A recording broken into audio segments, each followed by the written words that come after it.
Ahok ini juga memberikan contoh pemimpin yang sudah teruji karakternya. Kalau Ganjar kan sudah teruji. Jadi orang kalau belum pernah berkuasa itu gampang ngomongnya. Begitulah sambung mantan Gubernur DKI Jakarta Basuki Cahayapurnama alias Ahok. Nah, kalau memang iya, siapakah yang sedang disindir oleh Ahok ini? Kan itu pertanyaannya. Jadi ya sekali lagi, kalau saya mencermati apa yang disampaikan oleh Ahok, maka bisa saja ya sindiran itu berlaku untuk sosok Prabowo Subianto. Kader PDI Perjuangan, Basuki Cahayapurnama.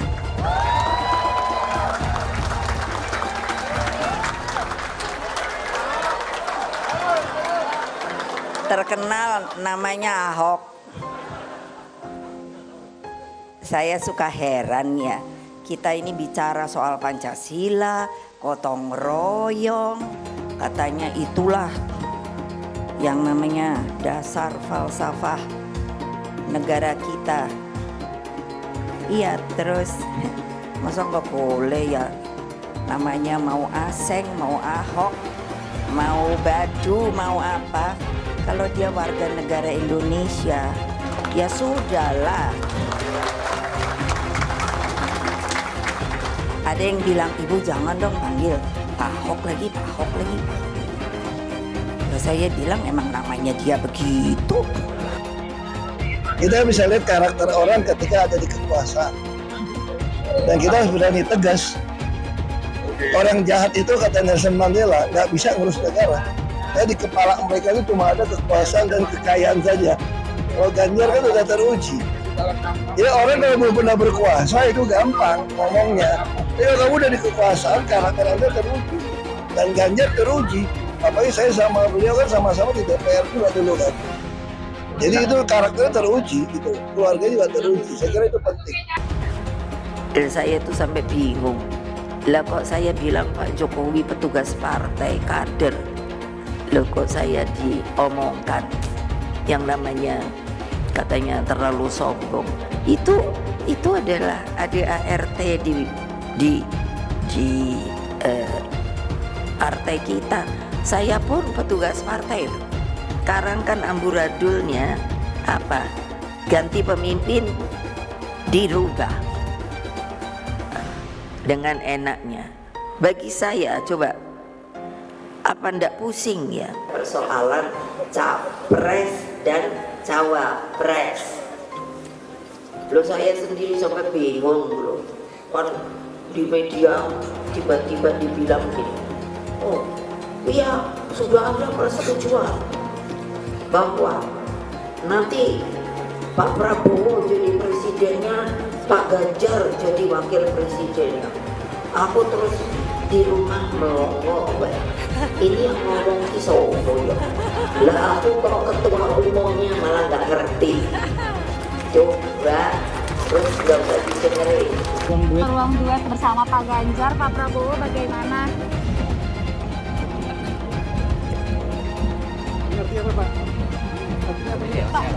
Pak, apakah ini simbol oke Pak? Tutup bacanya. Oke. Semua oke. Dengan Ganjar maju terus. Dengan Ganjar penting wakil juga, Pak. Yang penting Kalau Indonesia kemarin dengan maju. Yang pertemuan penting dengan Indonesia maju. Oke, terima kasih. Mas Ganjar diminta buat jadi cawapres dari Eyang Prabowo. Mas Ganjar nanti bakal jadi wakil presiden selama 5 tahun. Setelah itu, Mas Ganjar bisa jadi presiden selama 2 periode, selama 10 tahun. Kalau kita tidak memilih Mas Ganjar, taruhannya terlalu besar buat rakyat Indonesia. Taruhannya kita bakal gagal jadi negara maju dan kemiskinan bakalan terus menjerat erat rakyat Indonesia. Apa kita mau kondisinya bakal seperti itu? Kalau Eyang Prabowo berani legowo, rakyat Indonesia bisa jadi bangsa pemenang. Eyang Prabowo cukup tahu diri soal umurnya yang sudah tua, sudah 72 tahun, dan fisiknya yang juga sudah rentang. Gimana? Setuju nggak? Lebih setuju lagi apa yang disampaikan calon presiden Pak Ganjar Pranowo. Tadi saya bisik-bisik ke beliau, Pak, nanti habis dilantik, besoknya langsung masuk ke daulatan pangan. Nggak usah lama-lama. perencanaannya disiapkan sekarang, begitu dilantik besok langsung masuk ke kerja kedaulatan pangan. Sehingga swasembada pangan, ketahanan pangan, kedaulatan pangan itu betul-betul kita miliki. Dan saya yakin Pak Ganjar mampu menyelesaikan ini. Gua bener-bener kaget nih dengar berita ini. Ternyata isu tentang yang maju itu hanya 2 pasang di 2024 itu ternyata benar. Dan yang lebih mengagetkan ini, kalian pasti tidak percaya. Kemarin ada seseorang yang mengurus SKCK. Ternyata SKCK-nya itu untuk melamar menjadi cawapres. Kok bukan capres ya? Lalu dia akan jadi cawapresnya siapa? Kemarin dia naik motor ojek untuk mengurus SKCK di kantor polisi. Padahal dengan kekayaan yang dia miliki, posisi dia sebagai mantan gubernur, bisa saja dia nyuruh orang untuk mengurus SKCK, atau bahkan dia bisa naik jet pribadi ke kantor polisi. Bilang dihalang-halangi, Anies masih sering bikin acara di sana-sini. Bebas pula. Duh, nggak capek apa ngibulin rakyat mulu, Pak? Nah, yang gue pertanyakan nih, Anies itu kampanye di mana-mana sering naik pesawat jet. Nah, pesawat jet biaya sewanya dari mana, Pak? Atau itu pesawat jetnya siapa, Pak? Coba jujur deh. Karena setahu gue nih, itu punya bos Anda, Surya Paloh. Anies bicara soal pendidikan. Padahal waktu dia di Jakarta, dia sendiri nggak mampu buat memberikan bangku sekolah yang cukup waktu mimpin di Jakarta. Artinya, dia nggak mampu memberikan bukti kalau omongan dia itu bisa dilaksanakan. Anies bilang, setiap jabatan harus diisi sama orang-orang yang kompeten. Lah, faktanya di Jakarta, beberapa jabatan diisi sama orang-orang dekatnya dia. Nggak kompeten pula. Terus TGUPP, itu yang jumlahnya seabrek-abrek, fungsinya buat apa, Pak? Kok Jakarta makin berantakan sih? Sekali lagi, Anies nggak bisa membuktikan omongannya. Anies bilang dia akan membuka lapangan kerja. Yang dulu janjinya 200.000 lapangan kerja, ternyata cuma omong kosong, alias cuma janji palsu. Soal pembangunan yang berkelanjutan.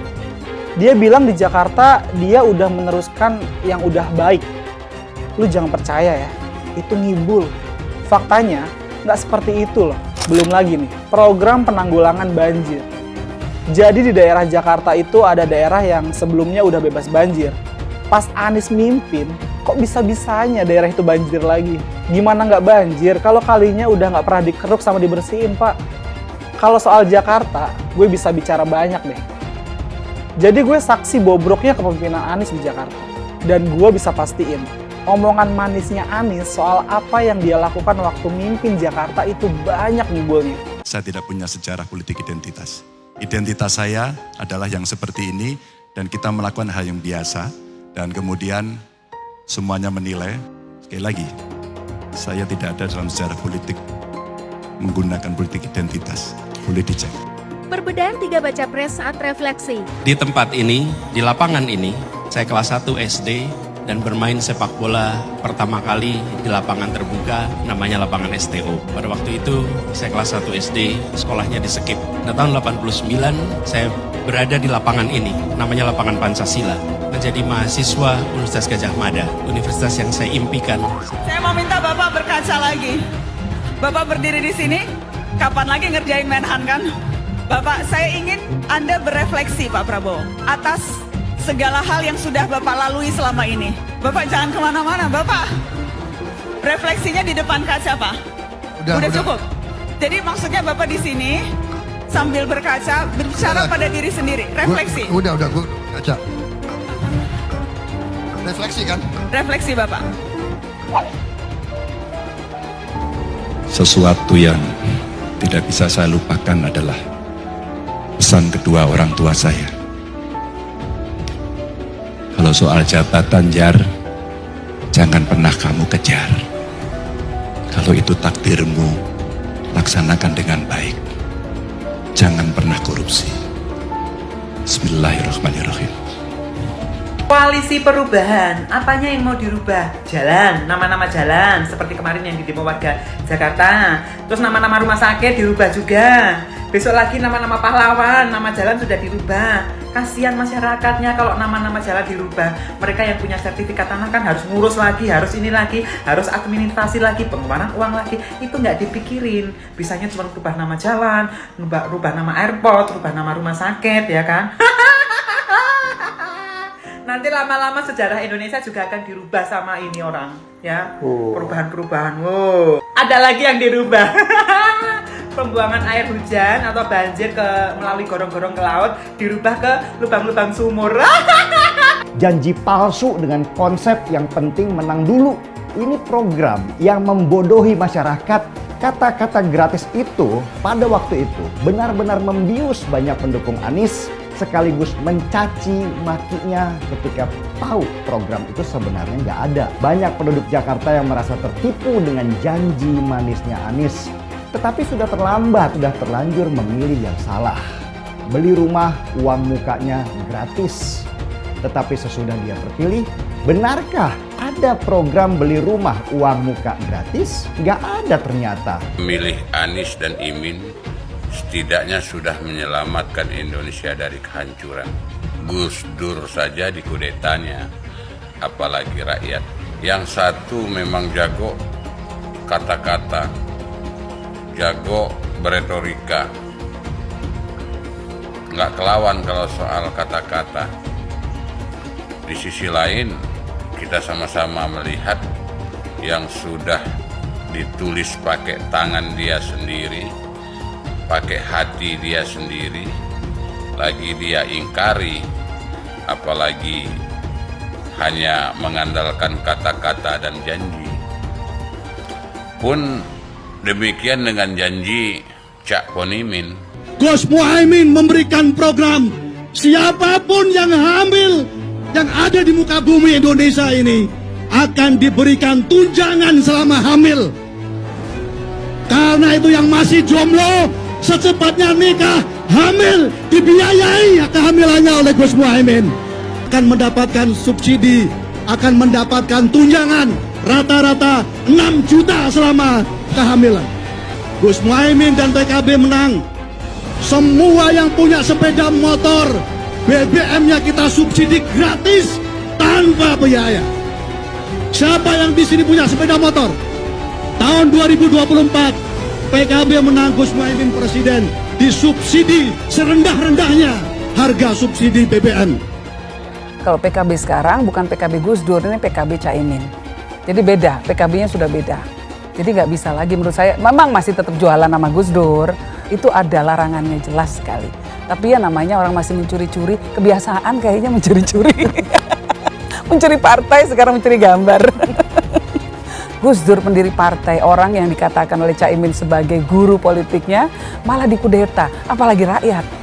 Susah kan mau milih pemimpin seperti itu nanti? Pak Prabowo hari ini adalah calon presiden dari Partai Gerindra.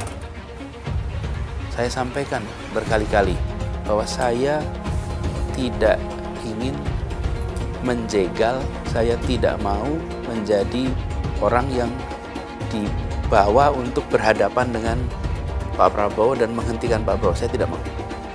Dan saya katakan itu kepada siapapun yang datang kepada saya untuk berbicara tentang calon presiden. Yang nanti anak saya dan anak-anak saya akan ingat itu. Enggak, saya tidak mau mengkhianati, menikam pada orang yang dulu sudah bekerja, membantu, dan berjuang bersama. Bapak Politik Identitas Indonesia Anies Baswedan, Bapak Intoleransi Indonesia Anies Baswedan, jangan lupakan, jangan terlena, jangan sampai dia pecahkan kita dengan dagangan ayat dan mayatnya. Air itu turun dari langit, turunnya ke atap rumah langsung sumur bor, bukan ke sungai dan ke laut. Saya mensyukuri kenapa kalah, kenapa ditahan. Saya bersyukur atas itu semua. Saya coba bayangkan ya, kalau seandainya waktu itu kita menang gitu ya, hari ini belum tentu kita bisa nikmati seperti ini. Kita bersyukur 5 tahun Tuhan izinkan kasih ke orang yang pintar ngomong untuk kerja. Coba kalau kita bayangkan gitu ya, kalau kemarin saya masih jadi gubernur, ini saya udah turun ini. Tapi yang pintar ngomong itu dikira orang hebat kan? Ini lebih berbahaya tahun 2024, langsung ketahuan karakternya. Langsung ketahuan itu. Di saya juga ada kutipan Pak di kamar saya Pak. Tulisannya, Jakarta telah mengambil keputusan yang fatal. Jangan hanya konsentrasi pada pembangunan, benda-benda mati yang indah difoto dan bisa ditunjukkan dalam 5 tahun hasilnya. Kalau kita mau menilai sebuah janji, maka lihat janjinya atau lihat kenyataannya. Dulu janjinya apa ya? Dan ini aneh, betul-betul aneh. Ini bukan kampanye, tapi saya sampaikan sini. Di satu sisi menyiapkan jalur-jalur air untuk dikirim ke laut, di sisi lain di lautnya dipasang dengan pulau reklamasi, tinggal tunggu waktu jadi rob, air balik. Dan ini melawan sunatullah. Kenapa? Air itu turun dari langit ke bumi, bukan ke laut. Harusnya dimasukkan ke dalam bumi, masukkan tanah. Di seluruh dunia air jatuh itu dimasukkan ke tanah. Bukan dialirkan pakai gorong-gorong raksasa ke laut. Jakarta telah mengambil keputusan yang fatal. Bukan banjir, itu memang parkir air. Bukan banjir, itu memang parkir air. Masyarakat berkeliling dengan membawa toa untuk memberitahu semuanya, termasuk sirine. Ibon 82 miliar. Apa alat transportasi yang dimiliki oleh hampir setiap orang? Alat transportasi yang dimiliki semua orang adalah kaki. Kalau seandainya orang Jakarta percaya Pak Anies jadi gubernur pun, saya berani jamin kok dia akan lakukan normalisasi yang sama seperti saya lakukan kok. Gak usah bohong lah. Ketika air sampai di muara, maka siap untuk dipompa ke laut. Pancasila Soekarno, ketuhanan ada di pantai. Anak Tuhan dari mana? Kalau Yesus anak Tuhan, bidangnya siapa? Besok di seluruh wilayah Indonesia akan katakan dan Iblis hanya menggoda orang yang beriman. Makanya jarang-jarang orang kafir kerasukan setan. Yang kerasukan setan itu orang baik-baik. Jarang, saya belum pernah nengok Cina kerasukan setan. Pernahkah Ahok itu kerasukan setan? Enggak, setannya juga. Karena sesama setan dilarang saling menggoda. Karena di salib itu ada jin kafir. Karena di salib itu ada jin kafir. Karena di salib itu ada jin kafir. Haleluya. Kepalanya ke kiri apa ke kanan? Kepalanya ke kiri apa ke kanan? Tetap percaya salib itu lambang mulia, bukan jin. Kok ketawa? Aku nggak nyindir siapa-siapa loh. Saya nggak pernah mundur untuk kebenaran, keadilan, kejujuran, dan peri kemanusiaan. Gue nggak pernah mundur. Dan gue nggak pernah takut juga sama lu. Siapapun yang rasis, gue akan hadapin. Gue bilang. Karena rasis itu tidak berperi kemanusiaan. Kalau saya ditanya dulu kan, kamu nyesel nggak statement kamu di Pulau Seribu sehingga masih masuk penjara? Tidak pernah nyesel. Karena saya mengatakan kebenaran. Anies merupakan antitesis daripada Pak Jokowi. Antitesis artinya bertolak belakang dengan Jokowi. Anies sudah menyatakan tidak akan melanjutkan semua program dari Pak Jokowi. Jadi semua pembangunan yang dilakukan oleh Pak Jokowi akan dihentikan oleh Anies jika Anies menjadi presiden. Lagi pula Anies didukung oleh khilafah dan pendukung Anies adalah ormas seperti FPI dan HTI. Apa kita mau FPI dan HTI kembali di Indonesia jika Anies memimpin? Anies juga dikenal sebagai bapak politik identitas yang menghalalkan segala cara untuk menggapai kekuasaannya, termasuk menggunakan politik identitas berbasis agama. Lihatlah di kasus Ahok waktu itu. Kita sudah bisa melihat hasil kerja Anies selama 5 tahun di Jakarta. Tidak ada satupun janji yang dipenuhi dan tidak ada kinerja yang bisa dibanggakan. Dari DP 0%, OKOC, kelebihan bayar, Formula E, banjir, sumber resapan, jalan rusak, dan gonta-ganti nama jalan. Lihatlah rekam jejak Anies selama 5 tahun. Bayangkan Indonesia ke depan jika dipimpin oleh Anies. Dan bayangkan jika Anies menang. HTI dan FPI, ormas khilafah yang dibubarkan itu akan dikembalikan oleh Anies. Apakah kita mau Pancasila diganti jadi khilafah? Perkataan Ahok sudah terbukti dan Jakarta sudah menjadi korban. Jangan biarkan Indonesia menjadi korban kibulan Anies Baswedan. Umat minoritas, terutama kaum Tionghoa, tidak akan memilih Anies Baswedan. Basuki Cahayapurnama alias Ahok sempat berkomentar mengenai sosok calon pemimpin masa depan. Kita bisa lihat karakter seseorang itu ketika berada di kekuasaan. Dan kita harus berani tegas, orang jahat itu, kata Nelson Mandela, gak bisa mengurus negara. Karena di kepala mereka itu cuma ada kekuasaan dan kekayaan saja. Begitulah kalimat yang dilontarkan oleh Ahok di sela-sela acara Rakernas PDI Perjuangan keempat. Ya jujur saja ya, saya jadi kepikiran apa jangan-jangan Ahok ini sedang menyindir salah satu bakal calon presiden yang ada saat ini. Nah kalau memang iya, siapakah yang sedang disindir oleh Ahok ini? Kan itu pertanyaannya. Ya kalau menurut saya ini kemungkinan besar loh ya. Kalau bukan Anies Baswedan, ya bisa jadi itu adalah Prabowo Subianto. Ya sekarang siapa lagi coba? Kan cuma memang ada 3 nama bakal calon presiden yang digadang-gadang saat ini akan maju di pemilu 2024. Mereka itu adalah Ganjar Pranowo, kemudian Anies Baswedan, dan Prabowo Subianto. Nah kan cuma 3 nama itu saja, benar gak? Ahok ini juga memberikan contoh pemimpin yang sudah teruji karakternya. Dan menurutnya semua itu ada pada sosok Ganjar Pranowo, mantan gubernur Jawa Tengah 2 periode. Kalau Ganjar kan sudah teruji. Jadi orang kalau belum pernah berkuasa itu gampang ngomongnya. Tapi kalau kamu sudah berada di kekuasaan, karakter Anda teruji dan Ganjar teruji. Apalagi saya sama Ganjar kan sama-sama pernah di DPR RI. Begitulah sambung mantan gubernur DKI Jakarta Basuki Cahayapurnama alias Ahok. Nah dari pernyataan Ahok ini ya sepertinya ada yang menarik untuk diulas lebih dalam. Ya tapi kalau kemudian Ahok ini menyindir mengenai kata-kata kekuasaan dan kekayaan, maka tentu masyarakat ini akan tertuju pada sosok satu nama. Nah siapakah dia?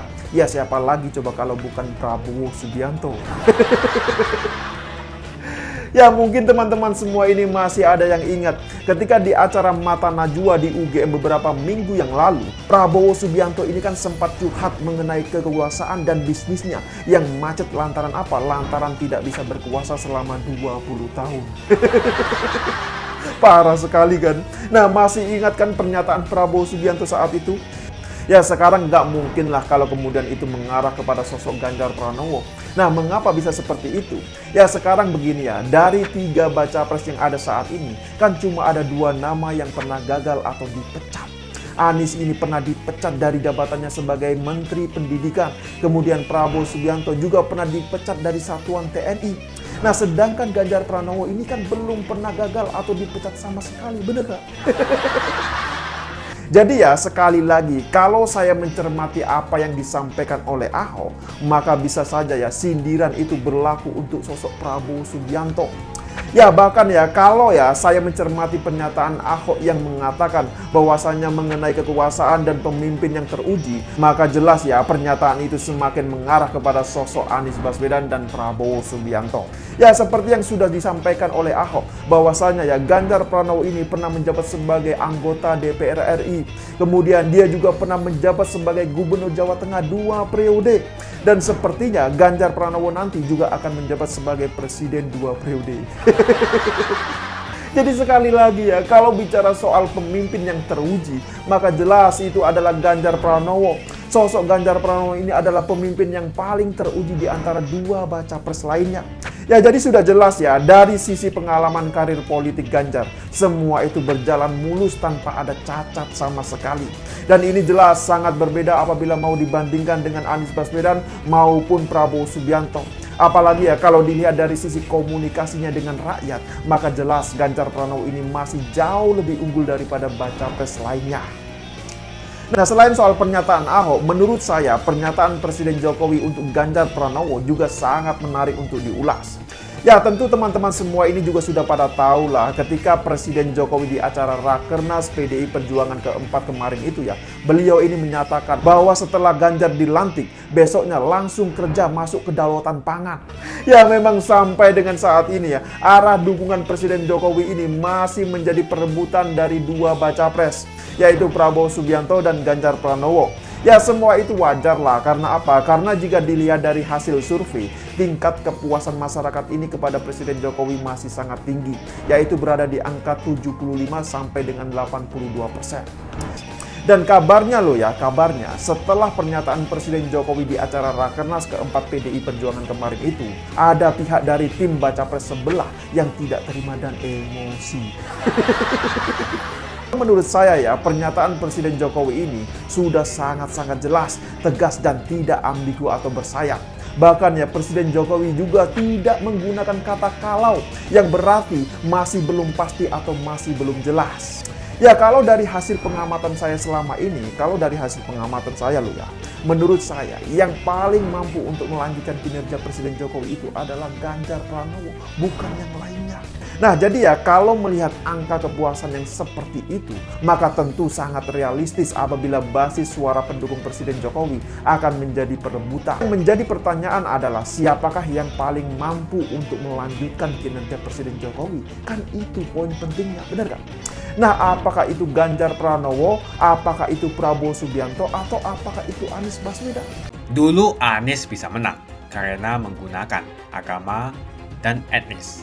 Isu agama, ras, dan antar golongan dinikmati oleh relawan Anies. Saat itu Anies didukung oleh FPI, HTI, dan pengasong khilafah lainnya. Pada akhirnya Ahok harus kalah, namun kekalahan dia adalah kekalahan yang membuka mata rakyat Indonesia bahwa masih ada orang-orang yang menang dengan cara menggunakan politisasi agama atau politik identitas berbasis agama. Ternyata banyak sekali orang yang dengan mudah terhasut lewat jalan-jalan seperti itu. Relawan Anies terutama dari FPI, HTI, PA212 seperti Bahar Smith dan Rizik Syihab selalu menghujat Cina, etnis Cina. Tapi saat ini negara Cina sudah menjadi nomor 1 di dunia. Saya bangga sebagai Cina. Etnis Tionghoa dicap sebagai pemberontak, sedangkan etnis Arab dianggap sebagai Tuhan atau tuan dari pribumi. Etnis Arab dipuja-puja dan dianggap sebagai dewa. Lihat saja Rizik Syihab dan Bahar Smith dipuja-puja, padahal mereka mengujar kebencian. Pengasong khilafah seperti Rizik Syihab, Bahar Smith, dan teman-teman, mereka hanya buat gaduh di Indonesia. Sedangkan negara yang mereka sanjung-sanjung itu, Arab Yaman, masih belum maju dan masih terbelakang. Saya percaya Indonesia dengan mayoritas pribumi juga akan menjadi negara maju. Seharusnya Arab Yaman belajar dari negeri Cina, seperti kata kitab suci. Belajarlah sampai ke negeri Cina. Anies dan juga pendukung Anies, seperti Rizik Syihab, Bahar Smith, dan kelompok-kelompok HTI dan FPI, harus belajar ke negeri Cina, supaya tidak lagi melakukan kelebihan bayar. Yang jelas saya memilih pribumi, bukan yang dari Yaman. Ganjar jelas pribumi, nasionalis, dan pasti akan melanjutkan visi dan misi dari Pak Jokowi. Suara Ahok merepresentasi warga minoritas, dan etnis Tionghoa mendukung Ganjar Pranowo. Ahok pasti akan mendukung Ganjar, karena Ahok anti radikalisme. Ahok yang jelas tidak akan mendukung Anies Baswedan, karena Anies Baswedan didukung oleh kelompok khilafah, HTI, dan FPI, ormas terlarang itu. Anies merupakan antitesis daripada Pak Jokowi, dan diragukan kenasionalisannya, apalagi pribumiannya. Antitesis artinya bertolak belakang dengan Jokowi. Anies sudah menyatakan tidak akan melanjutkan semua program dari Pak Jokowi. Jadi semua pembangunan yang dilakukan oleh Pak Jokowi akan dihentikan oleh Anies jika Anies menjadi presiden. Lagi pula Anies didukung oleh khilafah, dan pendukung Anies adalah ormas seperti FPI dan HTI. Apa kita mau FPI dan HTI kembali di Indonesia jika Anies memimpin? Anies juga dikenal sebagai bapak politik identitas yang menghalalkan segala cara untuk menggapai kekuasaannya, termasuk menggunakan politik identitas berbasis agama. Lihatlah di kasus Ahok kali itu. Kita sudah bisa melihat hasil kerja Anies selama 5 tahun di Jakarta. Tidak ada satupun janji yang dipenuhi dan tidak ada kinerja yang bisa dibanggakan. Dari DP 0%, OKOC, kelebihan bayar, Formula E, banjir, sumber resapan, jalan rusak, dan gonta-ganti nama jalan. Lihatlah rekam jejak Anies selama 5 tahun. Bayangkan Indonesia ke depan jika dipimpin oleh Anies. Dan bayangkan jika Anies menang. HTI dan FPI, ormas khilafah yang dibubarkan itu, akan dikembalikan oleh Anies. Apakah kita mau Pancasila diganti menjadi khilafah? Bagian Indonesia Timur yang mayoritas non-muslim seperti Bali tidak akan setuju dengan khilafah atau sistem khilafah. Mungkin Indonesia akan bubar jika Anies menjadi presiden. Perkataan Ahok sudah terbukti dan Jakarta sudah menjadi korban. Jangan biarkan Indonesia menjadi korban kibulan Anies Baswedan. Umat minoritas, terutama kaum Tionghoa, tidak akan memilih Anies Baswedan. Saya yakin karma Ahok mengejar Anies Baswedan. Dulu Anies memainkan politik identitas kepada Ahok. Sekarang Anies dipertanyakan kepribumiannya karena dia teriaman. Itu saja opini saya hari ini. Tuliskan opini kalian tentang Anies Baswedan. Jika kalian setuju dengan pendapat saya di video ini, pastikan kalian menekan like di video ini dan bagikan video ini ke teman dan family Anda supaya mereka semua mengetahui tentang informasi ini.